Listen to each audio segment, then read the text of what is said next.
We're going to call the meeting to order at 7:04, and we'll start with the pledge.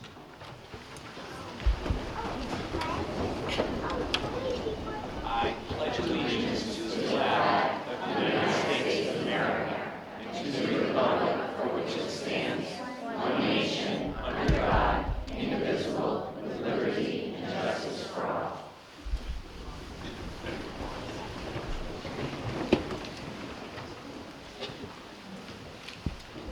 Okay, we're going to start off our meeting with an approval of the agenda. Can I get a motion?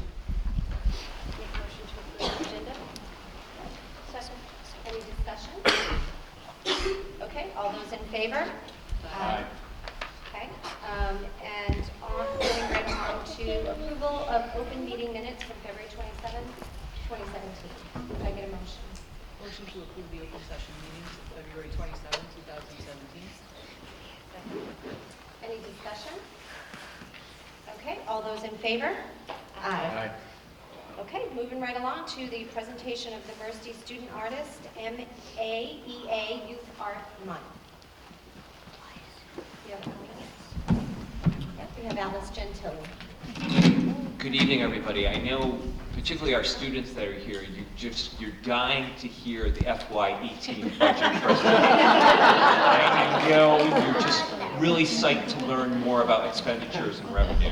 However, I do have the incredible honor of introducing Alice Gentili and our Fine Arts Department of the entire district. They do a phenomenal job with our students, and Alice is here to highlight some of the great work that we have going on. So Alice.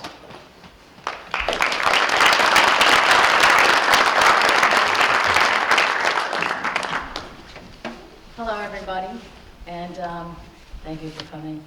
We have, we're so incredibly proud tonight. That was great, and a bonus. We are so incredibly proud, actually, to look out into the audience and see many of the young artists who have work on display in Boston right now. And my colleagues, Kevin Campbell, Allison Klisch, Jess Fowler, John Hanson, and Chelsea Green, each of us have 6 pieces of art on display there, and with many of the students in the audience. So just briefly, can I advance this slide just with the arrow? Yes, you can. There it is. Okay, so March is officially Youth Art Month, and this is actually the proclamation set forth by Governor Baker proclaiming this as Youth Arts Month. And so in recognition of Youth Arts Month, every year there's a display in Boston where art teachers from all over Massachusetts send work in, and it's on display, typically 900 plus pieces of art on display. The theme this year is United Through Art, and we have a couple of special flag winners who were chosen this year from our own district, and Chelsea Green will talk about that in a minute. This event is sponsored by the Massachusetts Art Education Association, and it is a national celebration, and this is how we recognize it here in Massachusetts. So our first art teacher is going to be Chelsea Green, and if you could invite the kids to come up on stage. I have a vision of this stage with all the kids lined up in front of the art, in front of the slideshow. That'd be great. Thanks, Chelsea. Alright, so I'm very proud of the following students who were chosen to be in the Youth Art Month art show at Clough.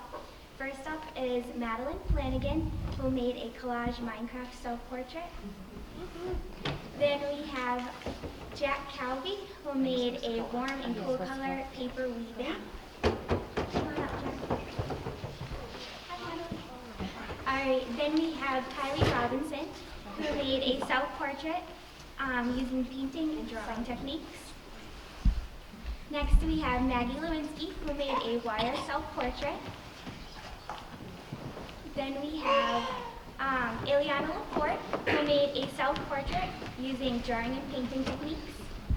And then, last but not least, we have Everin Hodge, who made a warm and cool color hand painting.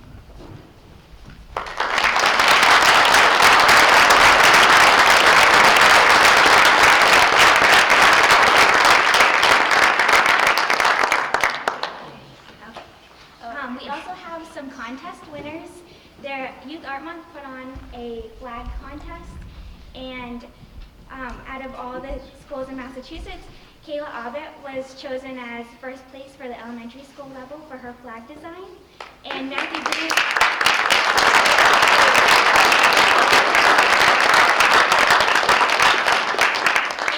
Graves received an honorable mention.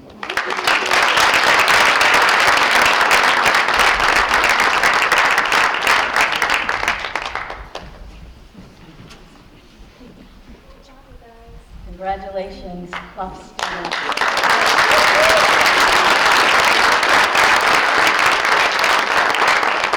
Our next group is from Memorial School, and we have Jessica Fowler to talk about her students. Hi, very excited to be here tonight to represent Memorial School, and I'm very excited to introduce our students that were able to have their art on display for Youth Art Month. First, I have Jude Moffett, third grader, and Jude did a beautiful oil pastel drawing of a snowman from a different angle perspective. Next is fourth grader Cassidy Lyon, who did a beautiful oil pastel version of a Wayne Thiebaud cake. One of my favorite projects there. Next is Amelia Schultz, second grader, who did a beautiful mixed media painting and collage of birch trees in a forest. Next is first grader Ava Carden, who did a pattern landscape. And finally, kindergartner Carmen Furlow, who did a mixed media line and shape design.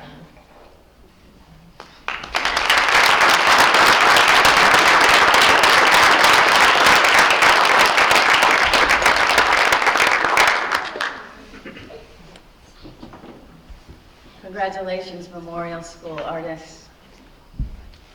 My students today, I have Laura Pekarsky, who did a ceramic pot of a bee and a flower.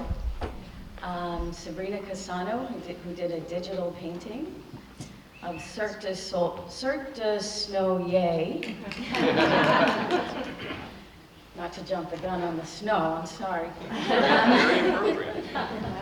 And then Ashlyn Seligman, who did a painting, a family portrait by the lake in watercolor. And then Astrid Lee, who did a beautiful charcoal sketch of seashells. And we have Cameron Giles, who did some amazing 3D printed game pieces. And lastly, Alex Heather, who did a digital self-portrait.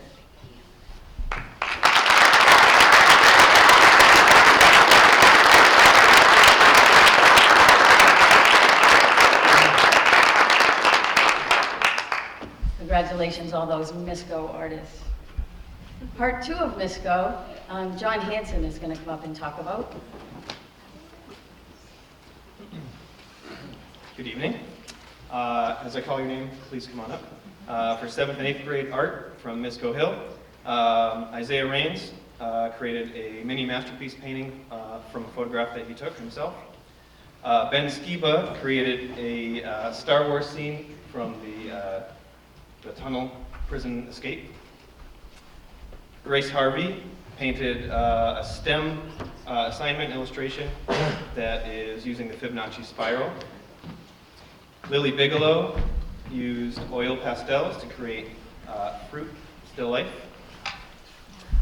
Lauren Hay created a wolf from stippling using a bunch of dots with a Sharpie.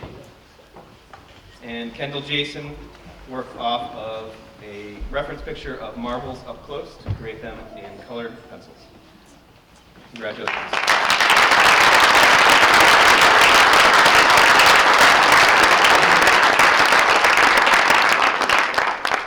And those are the MISCO 7th and 8th grade art students.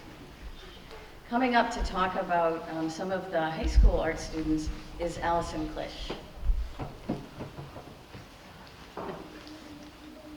Hi, everyone. We had 6 fantastic artists that we chose for this year. We had Hannah Snow, who did a cut paper of the Stormtrooper and the Death Star. Is that correct? Did I say that right? Okay. And then Kylie Jordan, and she did her painting in a master style in the style of John Singer Sargent, I believe. Is that correct? No. Thomas Hobbes, sorry. And then we have Abby Sterling, who couldn't be with us. She's sick today. And hers is an art fusion painting at the end over there. And then Dallas O'Hagan, I don't know if he made it. Yours is a concentration piece, right? It's a mixed media concentration piece. You can't see it. And then we had Brianna Heffron, who did a piece, it's called a batik, and it's made with wax and dye, and it's a resist process that she did. And we also, last but not least, was Olivia Sanborn, who did a great print that she worked on, and it was fantastic. So that was that.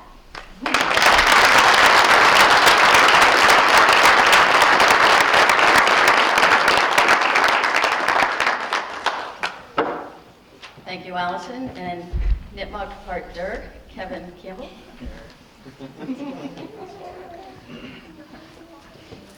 Thanks for the opportunity to recognize these students. We really appreciate it. I think my students, I know I didn't warn them to be coming up on stage, so I apologize. It's going to take some time to rebuild some trust, I think. But a couple of my students said they wouldn't be able to make it because they had to work, so let me just see who is here. Kirk Wilkinson Dixon, grade 9, who did a, can you advance this? Oh, right arrow. Time. One more time. Kurt did, oops, a little block, but, oh, Kurt is here, all right, excellent. Kurt's painting of a monochromatic, the purple dog that's in there. Then we have Max Checkaway, whose painting is in the top there, the gentleman in the red jacket, spelled Field of Poppies. Max, come on down. Also Nate Vance, whose painting is also on the top floor there. Another landscape painting. Kama Snooks Batik. Jake Carnaroli, who is 11th grade, and he did a print. You'll see it once everybody steps aside. And last but not least, Rachel Thibodeau, whose painting is up there. It's a multi-technique painting that she broke up into different sections and did different techniques and color schemes in each one. So I'll wait for Rachel to make her way up, and then you can applaud.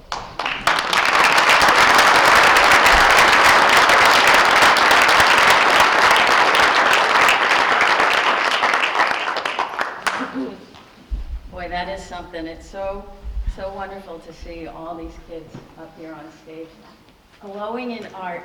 I love it. Just to close, this display is in Boston for the entire month of March. On Sunday, March 26th, there's a big family celebration from 12 to 4 p.m. This is at the State Transportation Building, which is right by Charles and Stewart Street. And you can park in the same building. It's very easy to get to. So that's it, and we want to thank the school committee and Dr. Muschek for inviting us here tonight and for recognizing these magnificent students for their tremendous artwork. Thank you.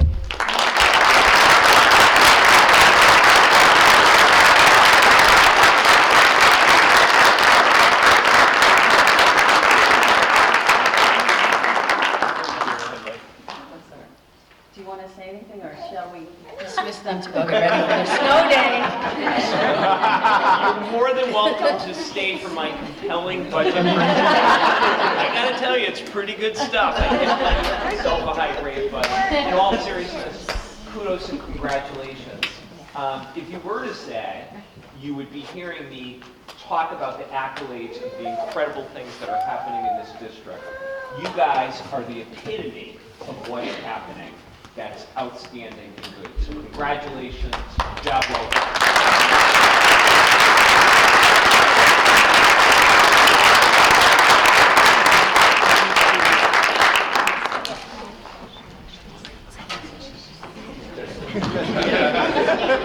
So if you want to take your children home, we won't be hurt.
presentation of the FY 2018 varsity budget with Joe. Okay.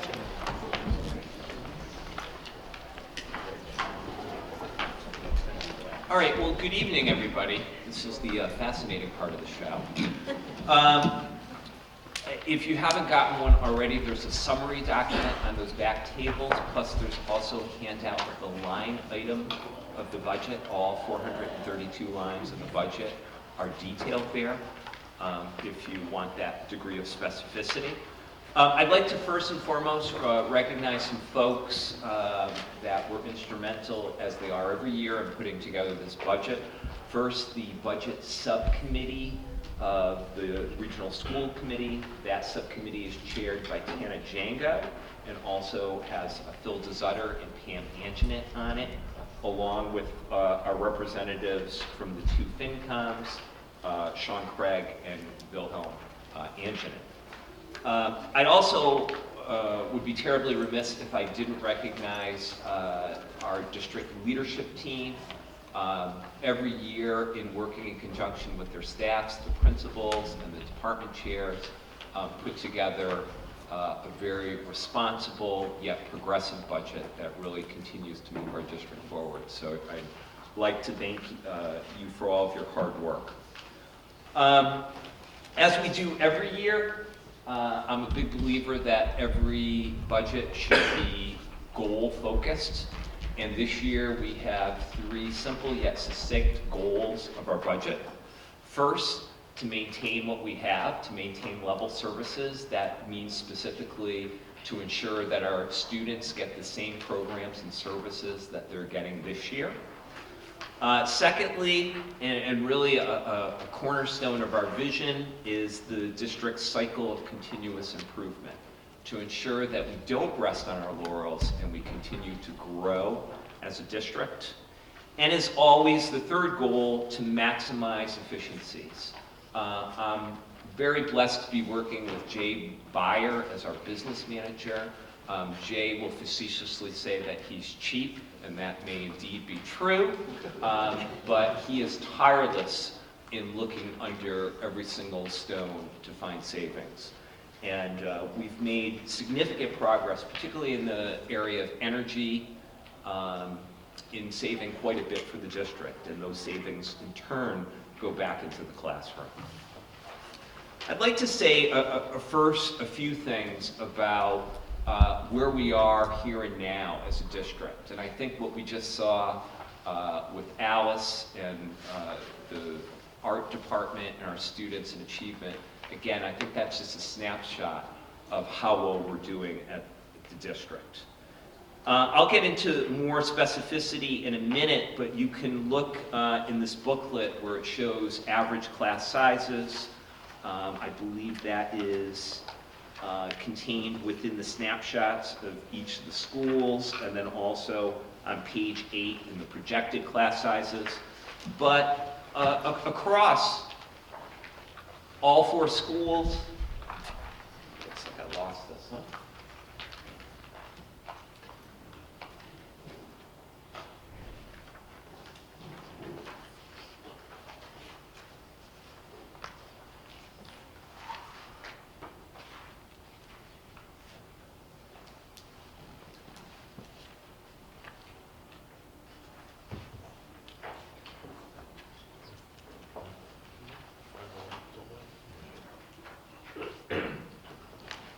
Am I back?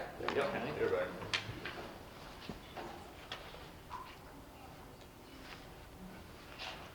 Okay, across all 4 schools, class sizes are in a good place, depending upon grade level.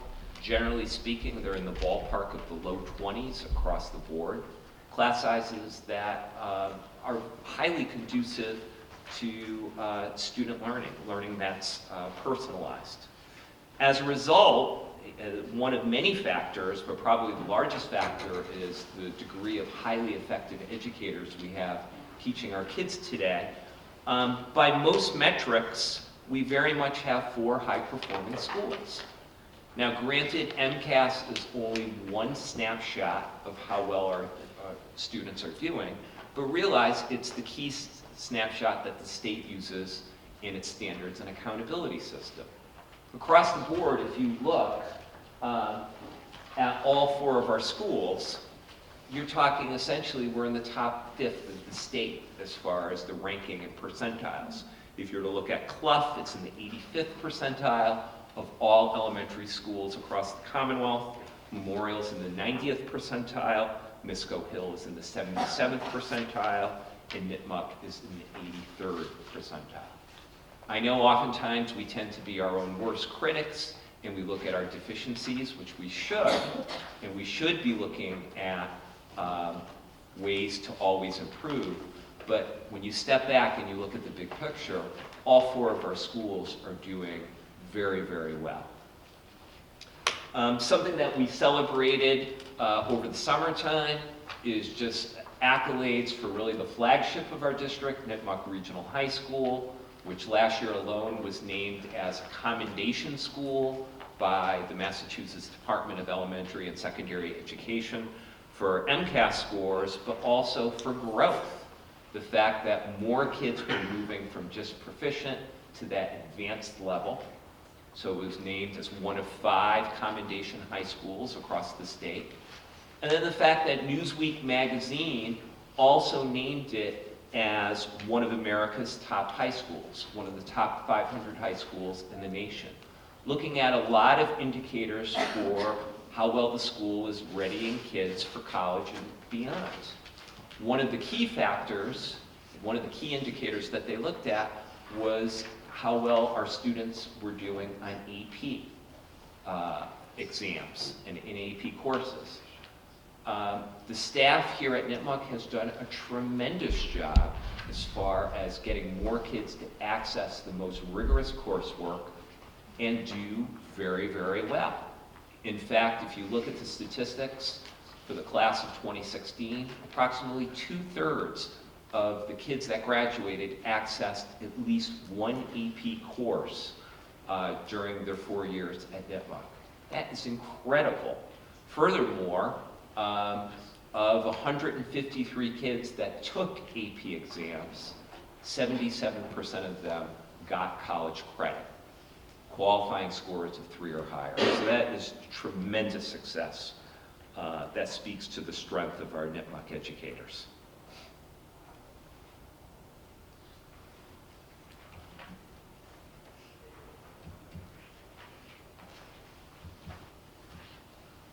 Hold on one second, I'm just having some technical difficulties.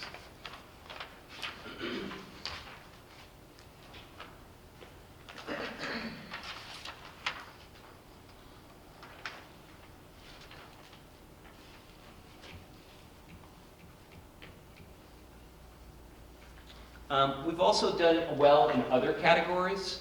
Okay, we've also expanded in recent years the amount of electives that we're offering, particularly at the secondary level.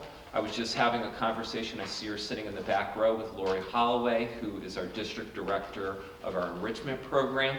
And she shared with me that at present time, I believe the number was over 500 students enrolled in both before and after school enrichment programs. Very strong at the elementary and the middle school levels. We've had the opportunity, as the school committee knows, just at the last meeting, to,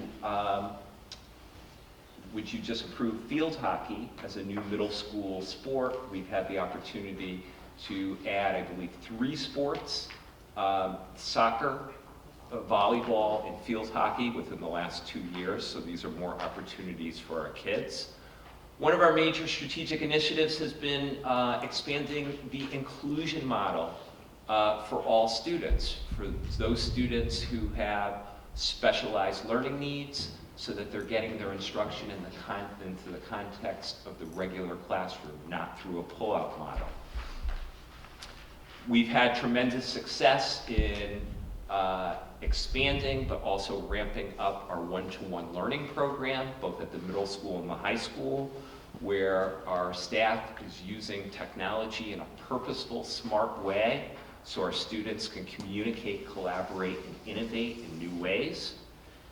And then a emphasis, particularly in this past school year, and will continue on, around kind of speaking to the whole child and social emotional learning. through various initiatives at the secondary level through things like Wellness Week, at the elementary level through the KCR Club, and also an updated Second Step anti-bullying, pro-social behavior curriculum. So some really high quality work going on there. And then also curriculum review and revision. I think our curriculum director, Dr. Maureen Cohen, has done an outstanding job in leading the curriculum mapping process and ensuring that we're keeping our content viable and dynamic across all content areas. So in looking at our enrollment, which obviously is the hallmark of what we look at in constructing the budget each year, our official October 1st enrollment number is 2,273 students this year. I am anticipating that we will lose approximately 30 students next year. Little bit of irony, which I'll talk about in a minute, but that breaks down as far as proportionally to roughly 44% of the students coming from Mendon and 56% of the students coming from Upton. What we get from a company, an organization known as NESDEC every year is our enrollment projections. And as you can see, that general trend downward in enrollment will be continuing. The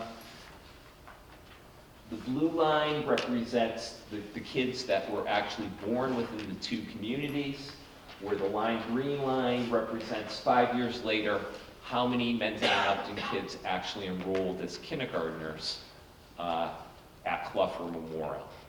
So you can see it's not a perfect correlation, but a general trend. So if you notice 2011 to 2012, there's actually a spike of approximately 25 to 30 more babies born from 11 to 12. So we're anticipating a slight spike in kindergarten enrollment. Sorry about this.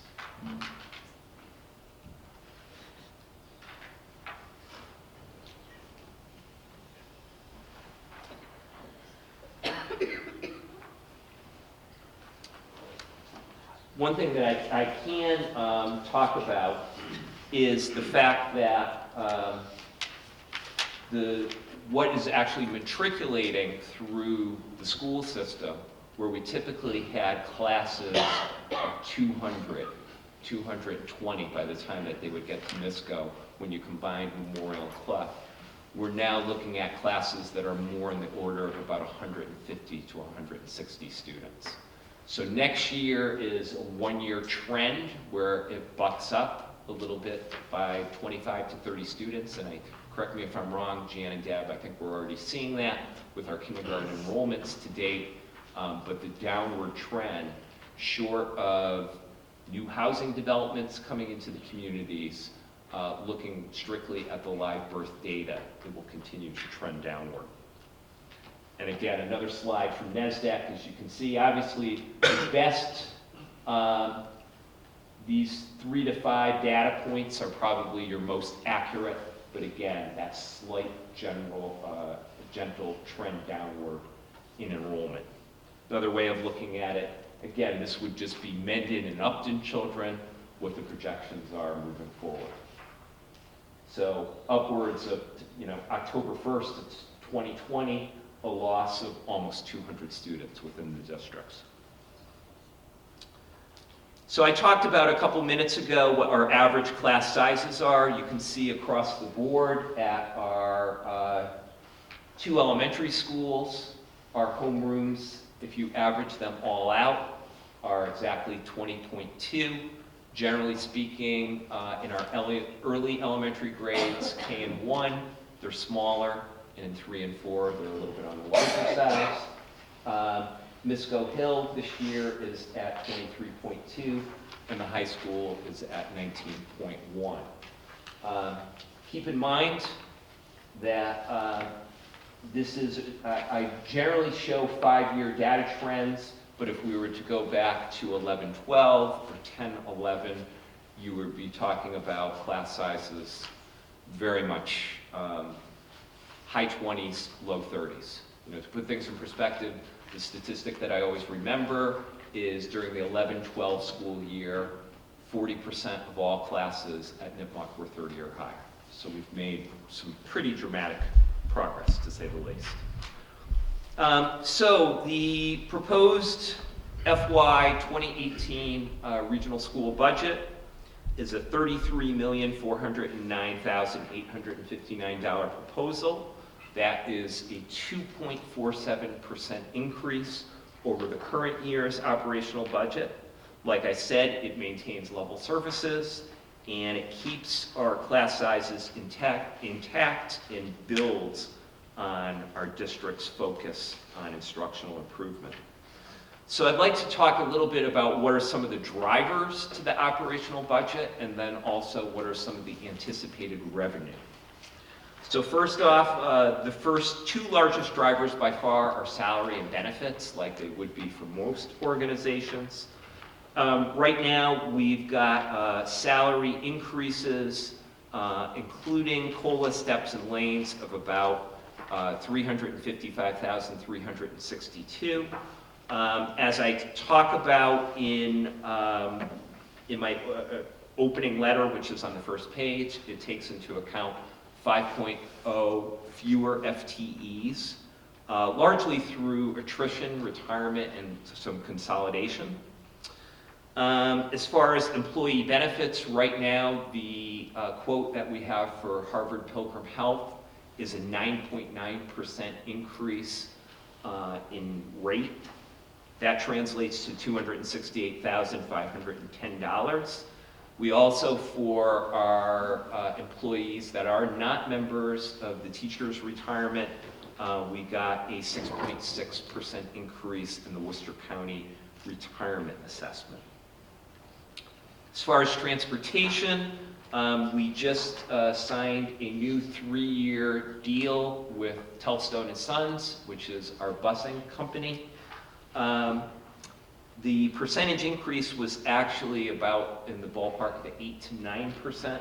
However, we cut that down to 2.2% through the consolidation of a couple bus routes. So that saved us approximately $60,000 to $65,000. And then also a 2.3% increase, or $19,000 in special ed transportation. Another key driver in some of our increases is out-of-district tuitions for special education students. We've got a couple students who have aged out, but then a couple students who have moved into the district. All told, it's an increase of about $147,000. As far as buildings and grounds, all of our lines, for the most part in buildings and grounds, are level funded. And actually, this is the first full year that we will see full savings from the solar carports that have been put up, and also 2 off-site ground arrays that we have in Rehoboth that equate to $46,000 in solar credits. As far as technology, it's kind of a continuation of what we've had in place, where we are leasing our key technology pieces. We will be in year 2 of a 4-year lease in refreshing our desktops and our laptops through both Hewlett-Packard and Apple. We'll also be in year 3 of leases for smart boards that we have at the elementary and middle school levels, and then also continued district support for the one-to-one learning program. As you probably know, when we started this program 5 years ago, it was very much a parent supported program where the overwhelming majority of our iPads were either outright bought or leased by our parents. Next year, it'll be approximately 95% of all of our iPads will be district owned, which is the way we like it for a multitude of reasons. As far as our textbook and instructional supplies lines, next year will be the second year of a 2-year payment for our new mathematics series, our new elementary mathematics series, Go Math. We also have some lines in there for various apps, particularly for use at the elementary level, including Lexia for literacy, mystery science, and also Seesaw, which is a online portfolio app that both students and parents can access. But I think one of the key lines is, again, I think this is the second year running, our textbook lines are actually less than they were the previous fiscal year by approximately $22,000. In large part because at the secondary level, the conversion to digital text on the iPad. So in looking at the actual expenditures, when it's broken down by the master chart of accounts that the state holds us to, it's an overall increase of $804,589, which equates to 2.47%. If you were to break it down by those categories in the United Chart of Accounts, about 56% of our budget is in that yellow under instructional services. That speaks to classroom teacher salaries. It would also speak to instructional materials and supplies and so on. And then that second biggest chunk, you could really, which is in the reddish orange color, which are the fixed charges, kind of speak to things like healthcare insurance, actual insurance for our buildings, and things like the Worcester County retirement for the non-certified staff, which things are obviously indirectly speak to how we support our employees. The other side of the coin, the revenue piece, this is what we're anticipating at this point now, and keep in mind, as I'll show later, we're still relatively early in the budget process. What we are using is Governor Baker's numbers, known as the House 1 budget. So right now, the House 1 budget has us getting the whopping amount of $20 per student in additional Chapter 70 aid, which equates to $42,860. The regional transportation reimbursement is actually level funded at a 66% reimbursement rate. However, it's showing on our cherry sheets as an increase of $117,081. And that's nothing more than a mix-up on what was put on our cherry sheet at the start of this fiscal year versus what they're putting now. So it's actually an error of $117,000 in our favor.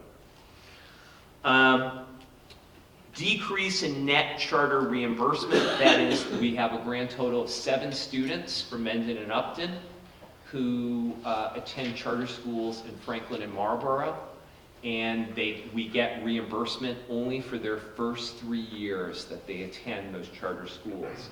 Beyond that, the district has to pay their tuition to those 2 schools, so that has gone down. So our state aid is $143,525 according to the House 1 budget.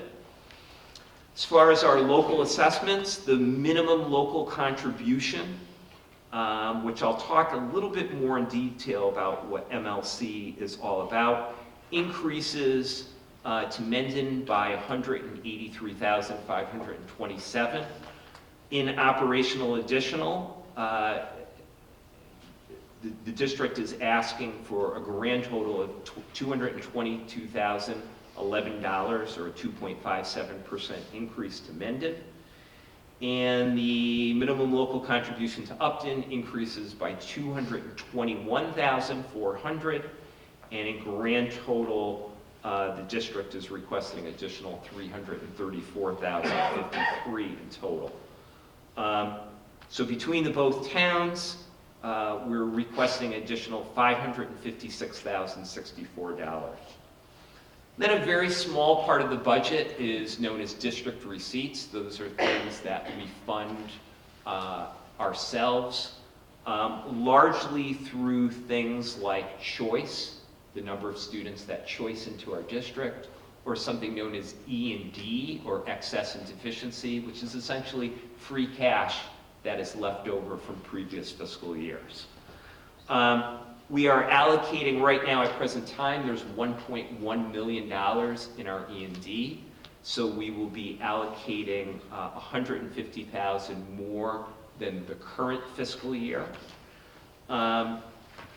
We are allocating a little bit less from our revolving accounts and from Medicaid for the simple reason that one of our key revolving accounts was full day K, and the fact that we've had universal free full day K for 4 years now, that account is becoming depleted. So all in all, and it's detailed in more detail in your handout on page 5, the total district receipts is $650,000. So again, breaking down the revenue, broken down by state aid, local receipts, and district receipts, you can see the increase matches the expenditures by an increase of $804,589, or 2.47%. Kind of in breaking down, and again, 4 major streams, state aid, and then what we're getting from Mendon, what we're getting from Upton, and then district receipts. If you were to break that down, essentially roughly 39%, roughly 40 cents on the dollar is coming from state aid, and then between Mendon and Upton, it's roughly 59%.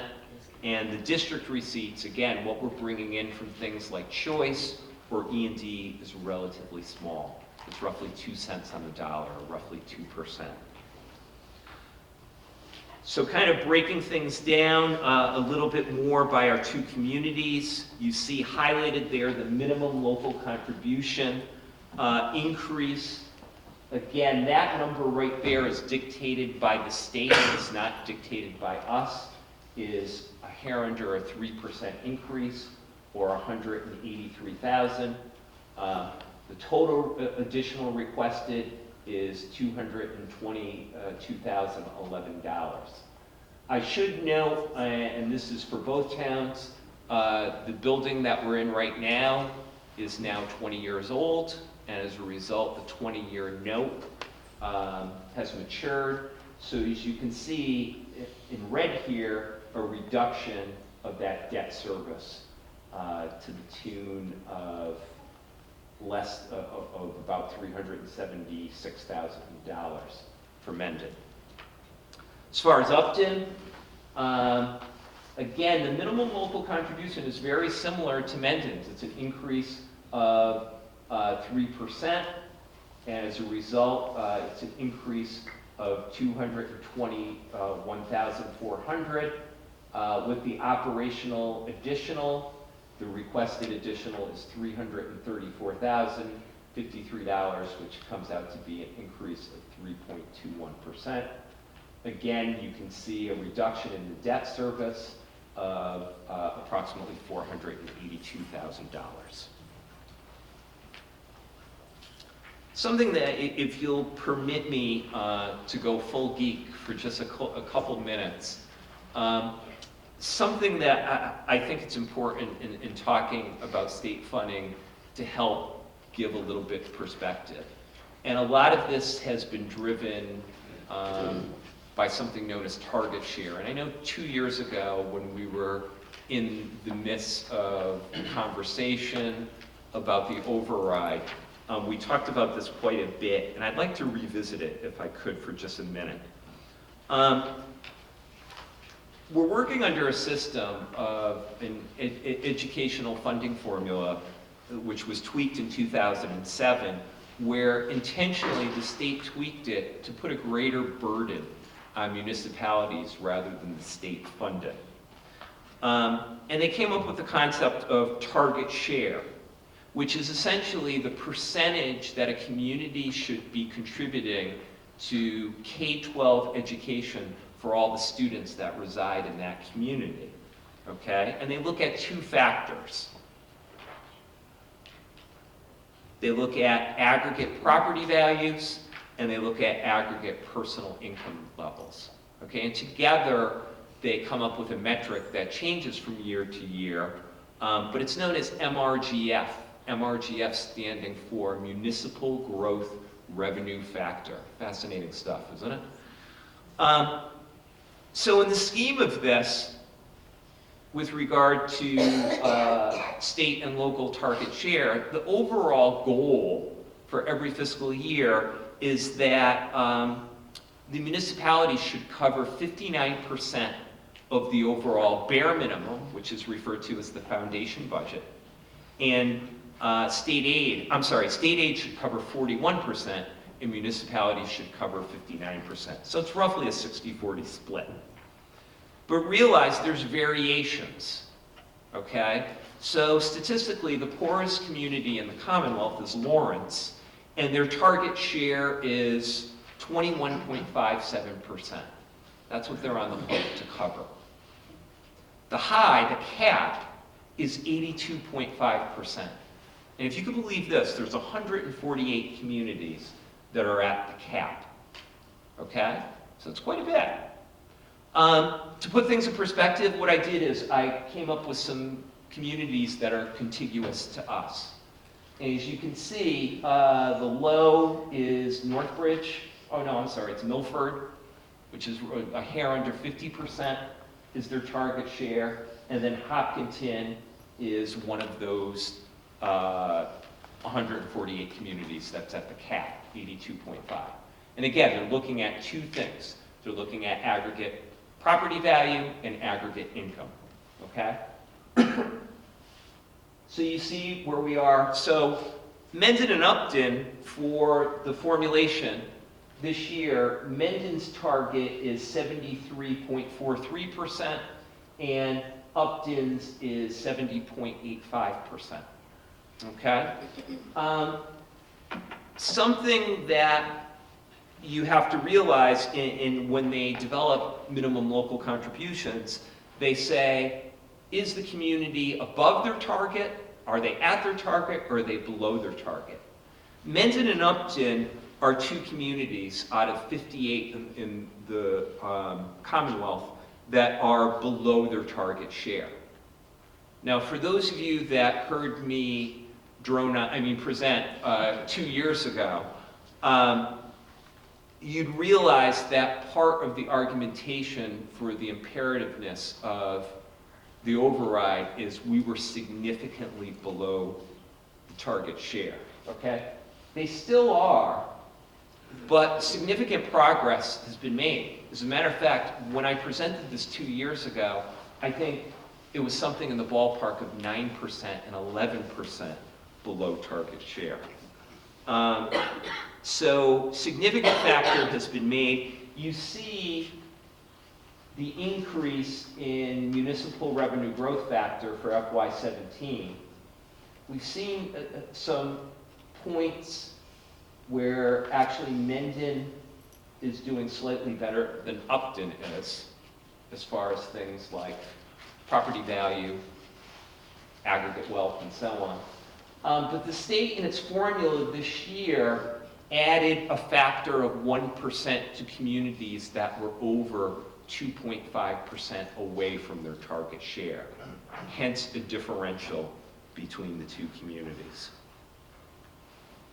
So I just want to show you, I made this point in the last slide that progress has been made, and I think this is a real simple graphic that shows that progress has been made.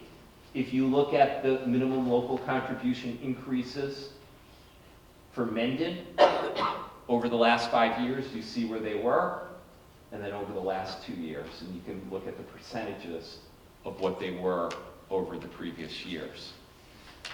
I do want to make the point, these were the MLC increases. The gold represents what was the actual increase in assessment. I think it's kind of easy to figure out what the override year was, huh? But you can see we had gone in a period, if I were to extend this out FY12, FY11, FY10, you would have seen patterns very similar to this, where the actual increase was lower than the minimum local contribution increase, okay? And then what we've had over the last couple years, actually this year, the assessment is larger than the MLC increase.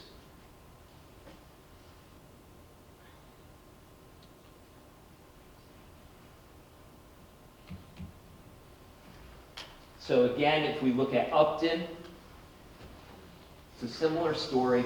This was a year, and one thing that I want to be very clear about with regard to target share and minimum local contribution, it's tied to the money that's put forward to educating all of the kids that live in the district. So there's three things that go towards MLC. It's the regional school district, BVT, and to a much lesser extent, Norfolk Aggie. But those are your basically three sources. This was a crazy year for BVT explosion. So actually, in actual real dollars, the increase that went to BVT was more than for the regional school district. And again, if you take that and you measure it against the actual increase, again, you can see 3 out of the 5 years, the actual assessment increase was less than the minimum local contribution, okay? But I want to be very clear and very explicit. This and the override for Mendon were tremendous, absolutely tremendous. And all of the good things that we've talked about, the successes of the district, would have not been possible without that incredible support from our communities. This gives a perspective of where we are, and it's a little bit longer. So sometimes you hear the expression foundation budget. That's in the funding formula. That is, are you funding the absolute bare minimum? Okay? What communities actually fund the district is something known as net school spending. Okay, so if you were funding the foundation budget, you would be funding 100%, bare minimum, the floor. The blue here represents the state as far as, on average, how much above foundation budget do all the districts in the state fund? Okay? So, as you can see back at FY11, on average, districts across the state funded about 15.4% above the bare minimum. Okay, as a matter of fact, for this current fiscal year, you have a range. Okay, there's actually 12 districts out of 306 that are below. The lowest is 95.9, and the highest district is actually Provincetown at 323%, but that's because everything's skewed because of so few kids. But on average, looking at this year, last fiscal year and what's budgeted for this year, by a factor of about 20 to 23% above the bare minimum. That's on average how how districts are funding schools. Over this year and last year, we're at 18.5. Okay? So to put things in perspective, at our low point, we were at about 6% above the absolute bare minimum.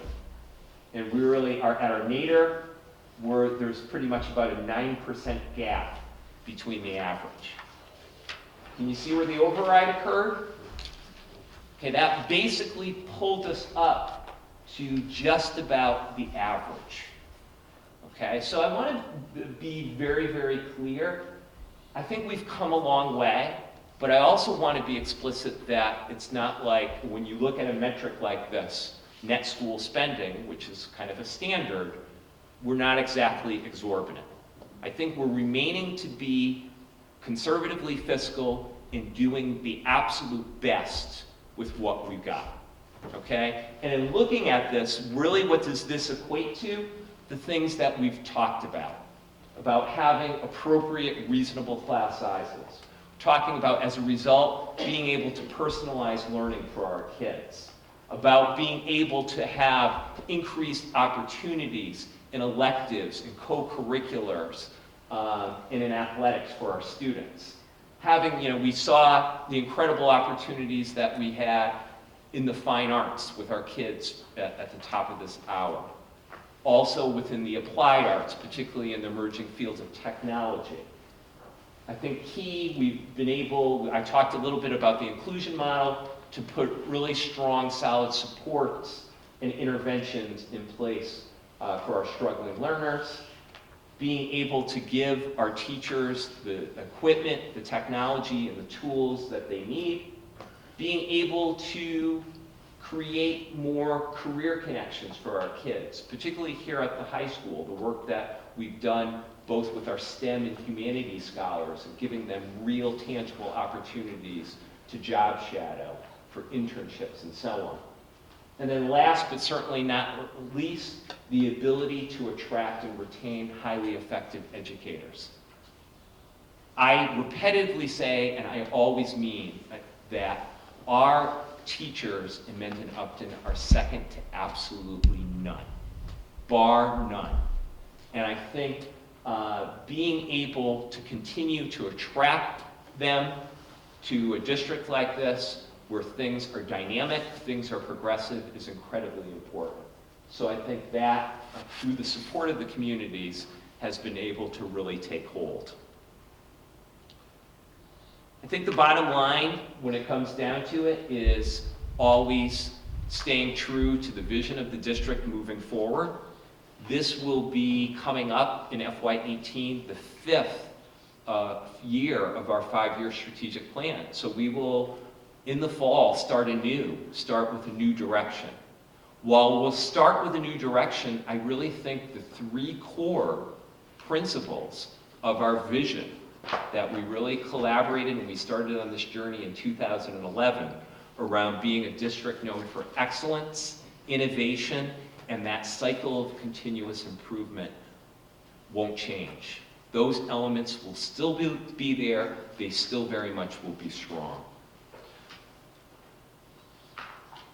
So moving forward, like I said, we're still, tonight, you have the responsibility of certifying this budget. However, as we know, we're still fairly early in the budget process. Per usual, come the middle of May, the House budget will be released.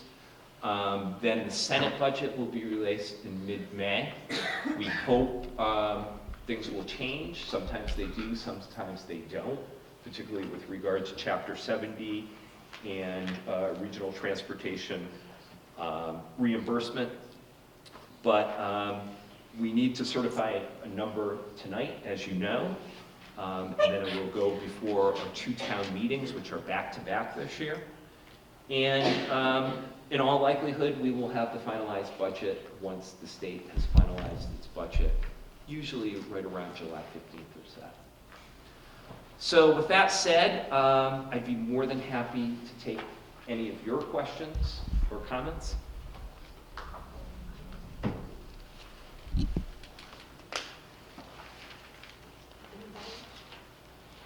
Anybody have anything to add or question? I think you did a really nice job laying it out very clearly so that we could see where the changes have been made and improvements and leveling, making sure that the funding is what we've been able to invest. Thank you.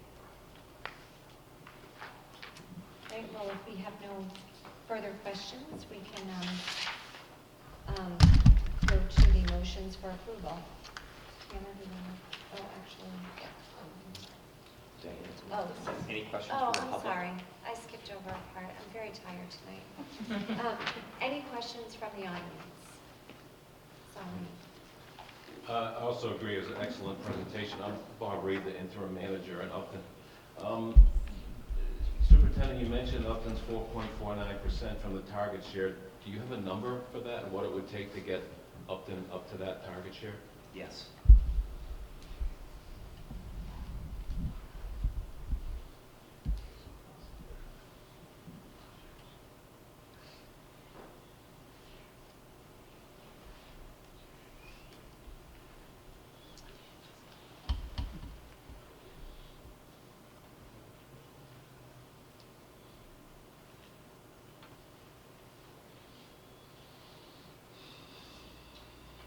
So it would take, you would have to add a factor of 4.49% to the minimum local contribution. Can you crunch that, Jay? I don't need it right now. I'm looking to see if they actually. And I'm going to be, I'll be very candid. I think it's very frustrating in the sense that the target share has always been a moving target, so to speak, and it's changed. Keep in mind when we were having this conversation for the FY16 budget, the target for Upton then was in the ballpark of about 66, 67%. So it has changed. I guess if it's any consolation, it's also changed for other communities as well. Again, basically looking at the MRGF factor. The only other question I have is, considering there was, an override 2 years ago, Mhm. for 16, was there a plan or a projection at that point on how long it would be before another override might be necessary, how long that override would be part of your fiscal plan? before The another one? commitment was at least 5 years. Joe, the answer to that is an additional $338,321. Okay, thank you. Joe, could you get us a copy of those slides that relate to that? Because they weren't in the Yeah. you gave us the other night. I'll gladly send you this, but it's also on the MURSD website. All right. If you go on the website, it's right on the cover. I'll print it Click for you here. tomorrow, Wednesday. Sorry. I said I'll print it for you on Dan? Wednesday. Thank you. Yeah, out of curiosity, you're looking at 16% of districts of the state remain below their target share. What other types of that 16% are looking at? Who are the other 16%? Like, to compare ourselves to them.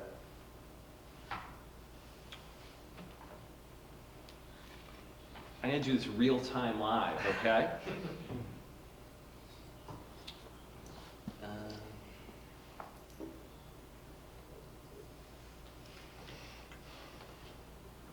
Aren't these fun spreadsheets? Doesn't this look like a lot of fun to go through?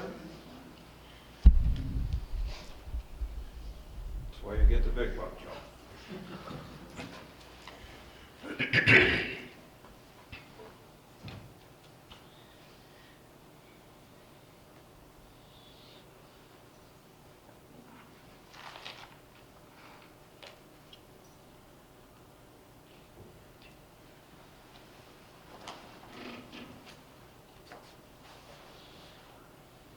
Oh, they had to make that difficult.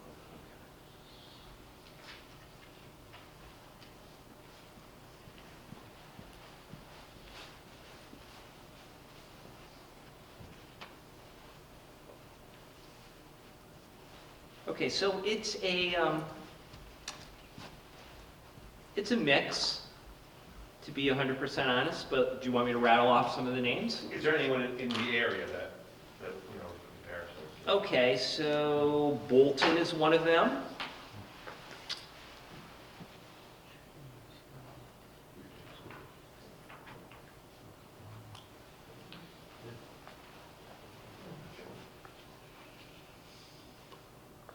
I think Northbridge is one. Yeah, Northbridge is one. Millville is And I think I got the wrong, yeah, I got the wrong thing open here. one. That one works, just go all the way to the last column. It says distance from target and sorted ascending. Wait a minute, I gotta get rid of something. There's a whole bunch of them.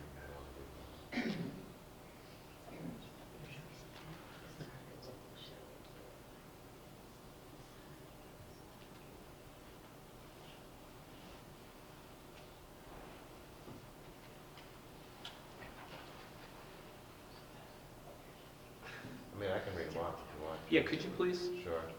Yeah, I don't even know tonight. But just generally, can you read Yeah. off just a You list? know, Athol, Lawrence, Holyoke, Pelham, New Ashford, Dudley, Springfield, New Bedford, Fall River, Chilmark, Mendon and It's a Upton, beautiful town. East Brookfield, Chelsea, Framingham, Marlborough, West Tisbury, Arlington, Lowell, Northbridge, Brockton, Rehoboth, Spencer, Truro, Milton, actually Lexington, ironically, Gardner, Leverett, Millville. That's some of them. Okay, thank you very much. Yes. It said for Upton, because we were below, was it 2.5, we had the additional 1% also tacked on? Mm-hmm. So bringing it up that, what is it, 2.49, we remove that additional 1%? Correct, yeah. To put things in perspective though, 2 years ago, before the override, Upton had an additional 2% tacked on because they were beyond 7.5% away from target share. And Mendon was in the ballpark of 5 to 6%, so they had the additional 1% tacked on. So the good news, like I said, is progress has been made. Can I just add to that? Yes. It's not something that we can just, the towns can optionally do. The minimum contribution is mandated by the Department of Ed, and that's what it is. It's not like the town can say, well, we want to kick in another 100,000 toward minimum contribution. You don't get to do that. It just becomes operational additional. Yes. You mentioned that we're moving an additional $150,000 into the E&D account as a receipt. Correct. You mentioned the total that was in the E&D account, the Sure. efficiency account. What was that number? If Is there a target for that you try to maintain? That's a great question. If you go to page 6, which says additional funding for the MURSD through district funding. Okay, so this year, if you look at the very first line under school district, this year we've allocated $250,000. Next year we'll allocate $400,000. So that's the 150. Is there a target? You want to be smart with E&D in the sense that you kind of want to be in a sweet spot. You don't want too little. You don't want too much, because if you have too much, you're creating a structural deficit for your budget. Right now we have 1.1 million. You can carry as much as, by state law, as much as 5% of your previous fiscal year's total budget. That would equate to, on roughly a $30 million budget, roughly 1.5 million. Okay, at 1.1, we feel like it's safe, it's relatively prudent to go 400,000. But keep in mind, E&D, in some senses, can be like your rainy day fund. If, I use the example that happened to my predecessor, I think, in the 09-10 school year, where 2 out of district placements students moved into the district, and they both had some really, really expensive tuitions, and very quickly the district was in the hole. What was it, Jay? Something like $300,000? At least. At least. So you want to keep a certain amount, plus in looking at the district's bond rating, they like to see a healthy E&D balance. So we feel like because right now it's at that healthy point, we can allocate that additional 150,000. Is the 1.1 million after the 150 or before? Before. So it'll take it just under $1 million? Correct.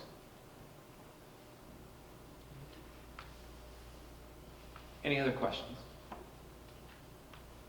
Mr. Flaherty. Actually, before you go on, Paul, the 400,000 we're allocating comes off the 1.1 million, so it takes it down 400,000.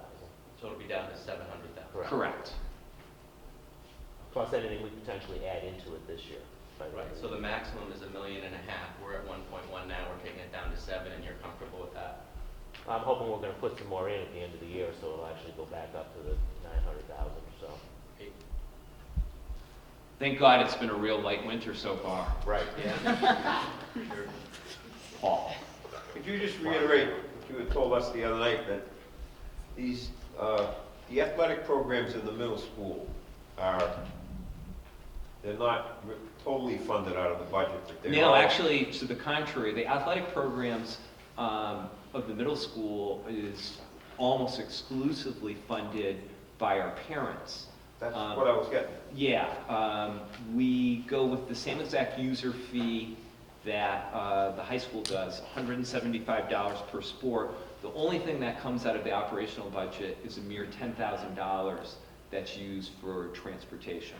But virtually all of the budget, other than that $10,000, comes from parent user fees and then a ton of fundraising that's done.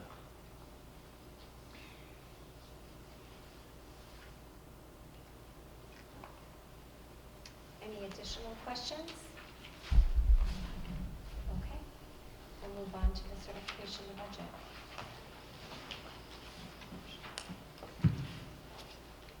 Make a motion to set the operational budget for the Minden-Upton Regional School District for the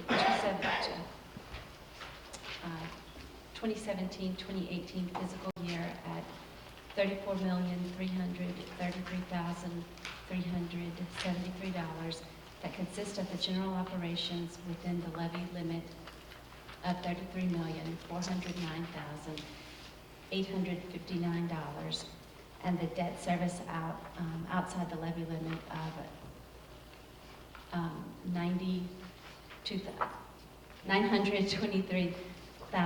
$923,514. Second. Any discussion? Okay, so all those in favor? Oh, we have to do, Yeah. okay, all those in favor? Aye. Okay, second motion.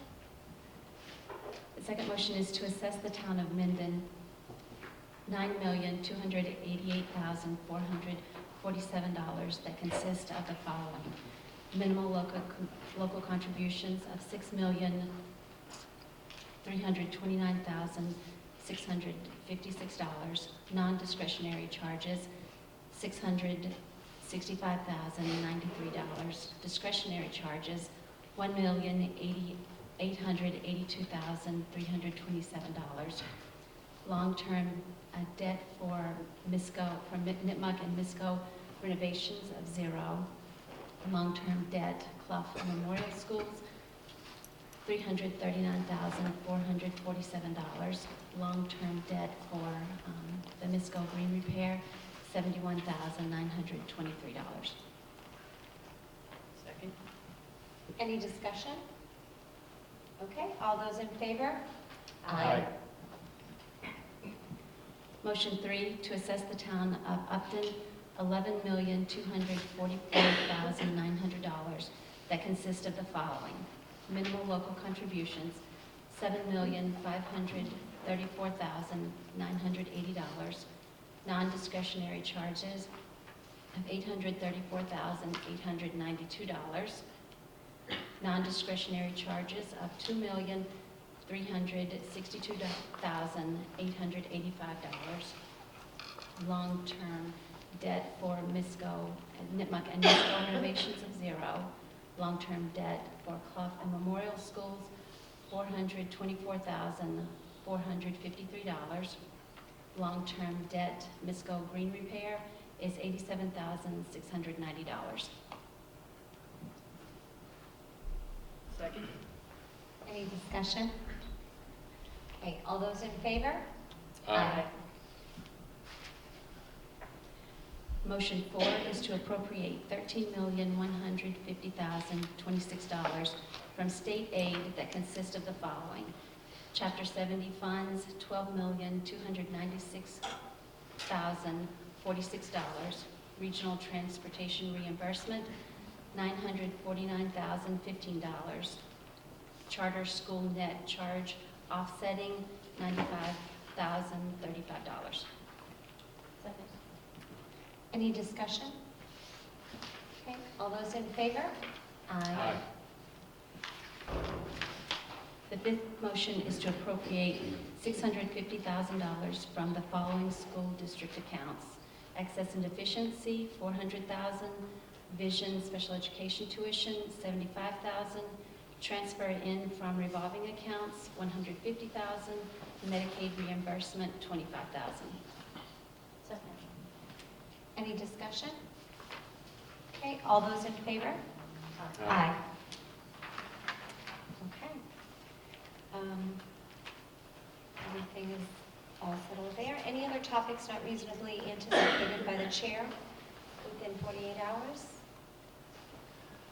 Okay, so I guess we are ready to adjourn.